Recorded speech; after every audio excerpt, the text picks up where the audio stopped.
સમાચારની શરૂઆત કરીએ તો અમદાવાદમાં એએમસી રહી રહીને કાર્યવાહી કરી રહ્યું છે। સમાચાર સામે આવી રહ્યા છે, જેમાં અર્બન ચોક 3 કાફે ગેરકાયદેસર હોવાનું સામે આવ્યું।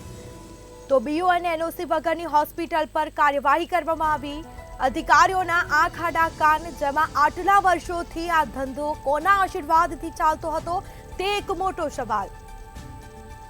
તો અર્બન ચોક છે 3 કાફે ગેરકાયદેસર હોવાનું સામે આવ્યું છે, તો અત્યાર સુધી કેમ તપાસ કરવામાં આવી નથી તે એક મોટો સવાલ ઉઠવા પામ્યો છે। તો અમદાવાદમાં એએમસી રહી રહીને કાર્યવાહી કરી રહ્યું છે। બીયુ કે એનઓસી વગરની હોસ્પિટલ પર અને આ સાથે એએમસી દ્વારા તપાસ કરવામાં આવી, કાર્યવાહી કરવામાં આવી છે।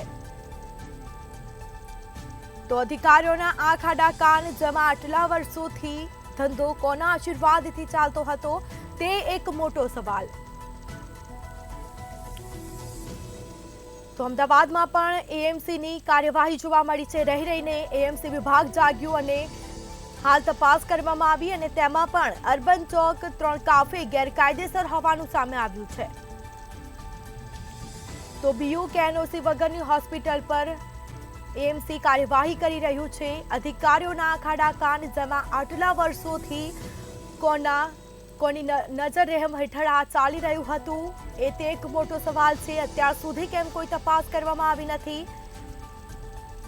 તો રાજકોટમાં જે અગ્નિકાંડ થયો છે ને પછી તંત્ર સફાળું જાગ્યું છે। રાજકોટ હોય, અમદાવાદ હોય કે પછી સુરત કે વડોદરા હોય, તંત્ર દ્વારા કાર્યવાહી કરવામાં આવી છે અને અમદાવાદમાં એએમસીની રહી રહીને કાર્યવાહી અને તેમાં પણ આટલા વર્ષોથી આ ધંધો કોના આશીર્વાદથી ચાલતો હતો।